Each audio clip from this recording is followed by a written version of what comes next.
after watching full video, you are able to know how to take measurements of steel and how to calculate the weight of steel for beam for your building works. सबसे पहले आप beam का cross sections आप एक draw कीजिए, उसमें आप strips डालिए जैसे आप पिक्चर में देख रहे हैं। उसकी डिटेलिंग करने पड़ेंगे। These are the columns of this beam. Thereafter, you give the dimensions. It is 3 meter outer face of the column both sides. Thereafter, put one bent up bar in the mid of this beam according to drawing. The bent up bar in the drawing shall be properly marked in the drawing so that it can be easily recognized by the people at site, and it's also be given proper writing. The die of the bars, numbers of the bar shall be mentioned on the drawing itself. There are 3 numbers of 16 mm diameter bar at the bottom of the beam. The steel stirrups shall be put at a rate of 20 mm center throughout this beam. The RCC beam is rested on 30 cm by 30 cm size of this column. One additional cross section at the mid of the beam shall be given to see the clear picture of how many bars are placed at the mid. Draw the cross section of beam. First show the outer face of this beam, then put stirrups inside it. Since beam is cut at the mid of the sections, there will be 3 bars at the mid. There will be only 2 top binder bar at the mid of this beam. So here is the pictures. You have clearly seen 3 bottom bar, 2 top bar, and the stirrups. So your mid section is complete. First part you have seen the drawing and cross section of the beam. Other part में आपको measurements करने पड़ेंगे as per record measurements in MBs, और उसके बाद quantity calculate करने पड़ेंगे for that beam. One request is that यदि आप चैनल में नए हैं then please put your like and subscribe button, and I always welcome the comments if anything left. तो हम आगे इस वीडियो में देखते हैं. Here details of measurements and calculation of quantity for the beam. तो सबसे पहले पार्ट है कि स्टील रेनफोर्समेंट है या ट्विस्ट बार है. तो बॉटम बार जो है वो स्ट्रेट गया हुआ है, तो 2 नंबर्स ऑफ बार है 16 mm डायमीटर्स की.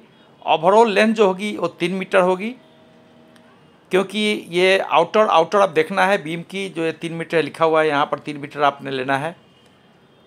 उसके बाद में आपको कवर जो है 2 कवर जो कि 2.5 सेंटीमीटर की है, 1 इंच की है, तो आप 2 × 2.5 अगर माइनस करेंगे उसमें से तो ये हो जाएगी -0.05 मीटर्स. और जो आपको हुक दिया हुआ है, तो हुक 2 एंड में हुक है, तो 2L के लिए आप 16D करिए. D जो है वो डायमीटर ऑफ द बार है, तो 2 × 6 दोनों साइड की आपकी L हुक हो गई, और जो 16 डायमीटर की बार है दैट इज़ 2 × 6 × 16. आपको ध्यान रखना है कि ये mm में है, इसको आप कन्वर्ट करना है मीटर में. तो आपकी जब मल्टीप्लाई करेंगे तो ध्यान देंगे तो 0.19 मीटर होगी आपकी 2 L हुक के लिए, जो कि आपको जो 2 स्ट्रेट बार जो गए हुए हैं वो लास्ट में L हुक है. तो इस तरह से आप अगर ये ऐड करेंगे तो तीनों ऐड करने पर आपको 3.14 मीटर मिलेगा. So the total length of a straight main bar 16 mm की जो बार है उसकी आपकी 2 × 3.14 यानी कि 6.28 मीटर आपकी टोटल लेंथ हो गई. उसी तरह जो बॉटम बार है वो भी 16 mm की है, but it is cranked at both the end. आपने जो L/5 पे लेना है, अप्रोक्सीमेटली L/5 से लेके L/4 तक दोनों साइड में क्रेन होते हैं. जो टोटल जो लेंथ है उससे आप 5 से भाग कर दीजिए, तो लगभग ये आपकी 59 सेंटीमीटर के आसपास आएगी. और यह है 177 जो आपकी हो जाएगी वो बीच का हो जाएगी मिड स्पेन की डिस्टेंस, और 59 सेंटीमीटर दोनों साइड में क्रैंक के लिए होगी. क्रैंक नाउ आप जो टोटल लेंथ है वो है 3 मीटर्स. उसमें आपको 2 कवर दिए हुए हैं 2.5 सेंटीमीटर की, तो इसीलिए माइनस 0.5 मीटर उसमें माइनस कीजिए। और 2 क्रेन के लिए आपको क्या करना है, एक क्रेन के लिए आपको 2 इंटू 0.4 डी होता है। डी मीन्स डेप्थ, तो ये डेप्थ होती है, this one is the depth. इस डेप्थ निकालने के लिए तो पहले मैं बताता हूँ, डेप्थ निकालने के लिए टोटल जो उसकी डेप्थ है बीम की 30 सेंटीमीटर है। 30 सेंटीमीटर से 2 कवर माइनस कर दीजिए, 2 इंटू 2.5 सेंटीमीटर माइनस क्या करना है आपको 16 mm माइनस करने हैं, राइट, डी निकालने के। This is the D, so that you can find the slant height of this crank bar. तो ऐसे में अगर आप देखेंगे 30 माइनस 2.25 कवर हो गई, माइनस 16 आपकी जो डाया की बार है वो माइनस कर दीजिए, तो नेट आपको 23.4 डी आएंगे। This is the depth.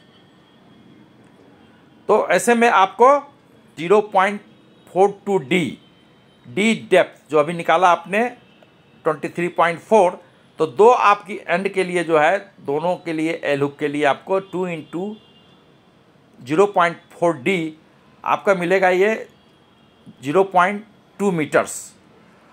अब आप एल हुक जो दोनों साइड में दिया हुआ है, दोनों एंड में सिंगल बार के लिए कर रहे हैं जो कि बेंट ऑफ है, तो उसके लिए आप 2 इंटू 6 डायमीटर कर दीजिए। तो 2 इंटू 6 डाया है 16 mm, तो इस तरह से आपकी 0.19 मीटर आपकी मिली। तो अगर आप इसको ऐड कर देंगे तो ऐड करने के बाद में आपको 3.34 मीटर की आपको जो बेंटअप बार है मिडिल की, उसका आपका लेंथ हुआ।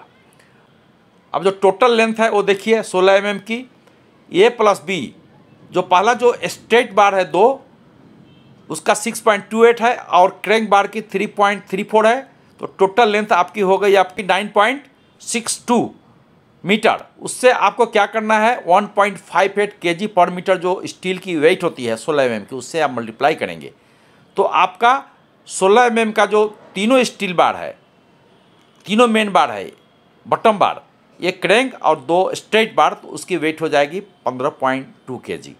मान लिया आपके यहाँ बीम 4 बीम है आपके वहाँ फ्लैट पे कंस्ट्रक्शन में, तो 4 से मल्टीप्लाई कर दीजिए, 15.2 kg एक बीम के लिए हुआ, तो 4 बीम में कितनी 16 mm की स्टील होगी आप वहाँ आसानी से निकाल सकते हैं। ये मैंने एग्जाम्पल के लिए बताया है, जब एक आप निकाल सकेंगे तो बाकी रिमेनिंग भी आप निकाल लेंगे।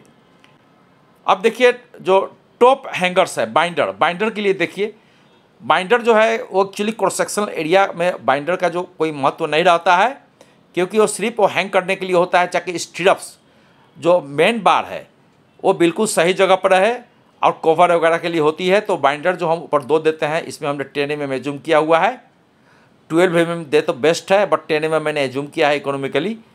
तो 2 स्ट्रेट गई हुई है, तो इसका हम लेंथ निकालेंगे, 10 mm की है इसीलिए अलग से निकालना होगा।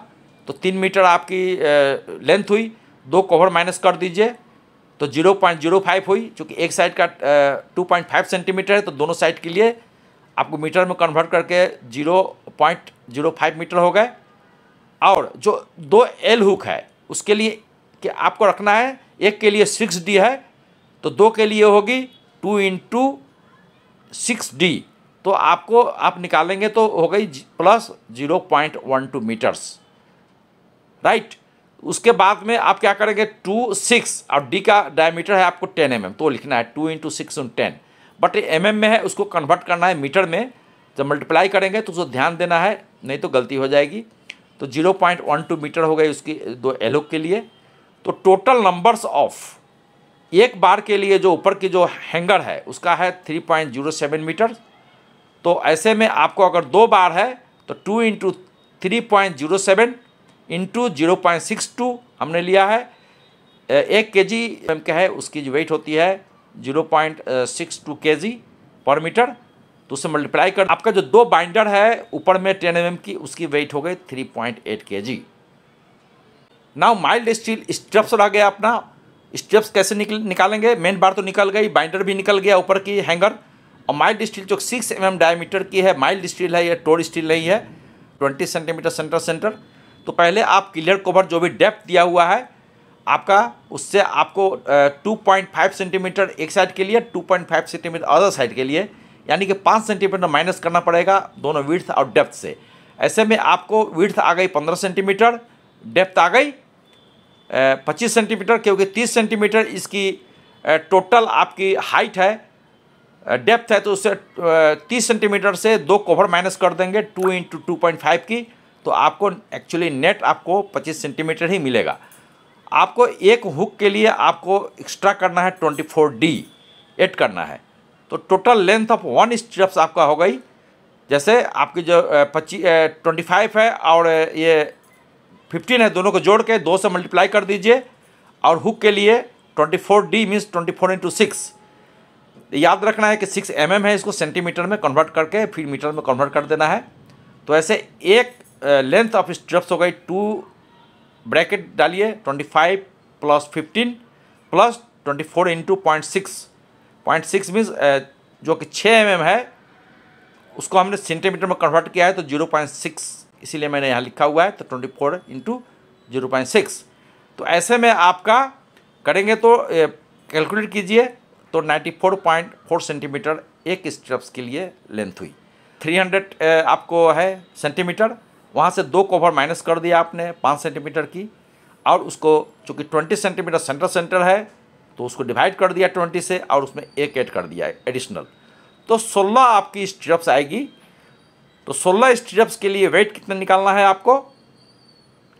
16 स्ट्रिप्स का जो वेट है वो आपको 16 × एक का आपका लेंथ था 94.4 सेंटीमीटर, तो हमने इसको 100 से डिवाइड कर दिया है, चूँकि मीटर में हो गया, और 0.22 जो है वो स्टील की कोफिशिएंट है 10 mm की पर kg, तो ऐसे 3.2 kg आपकी स्ट्रिप्स का निकल गया। कितने नंबर? 16 नंबर के लिए 3.32 kg। अब सभी स्टील निकल गए आपको। तो इस तरह से अगर आपके पास अगर 3 बीम है, इस तरह की 4 बीम है, तो ऐसे आप एक का क्वांटिटी निकाल के 4 से मल्टीप्लाई कर देंगे, तो आपको टोटल स्टील भी निकल जाएंगे। अगर मेन बार के लिए तो उसे भी 4 से मल्टीप्लाई कर दीजिए, तो नंबर्स ऑफ लेंथ आ जाएंगे। स्ट्रिप्स के लिए भी माइल्ड स्टील है, उसको अलग से आइटम बनेगी, तो उसके लिए आप मल्टीप्लाई कर दिए 4 से, तो 4 बीम का हो जाएगा। और जो स्टील का भी अलग अलग वेट निकाल करके फिर ओवरऑल वेट निकाल करके आप अपना आगे काम बना सकते हैं, बिलिंग कर सकते हैं। Thank you very much. यदि वीडियो में दी गई जानकारी आपको सही लग रही होगी तो अपने लाइक से कमेंट जरूर डाल दीजिएगा।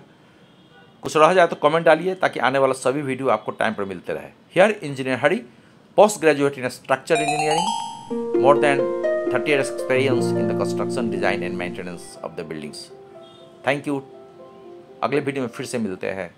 टिल देन, जय हिंद।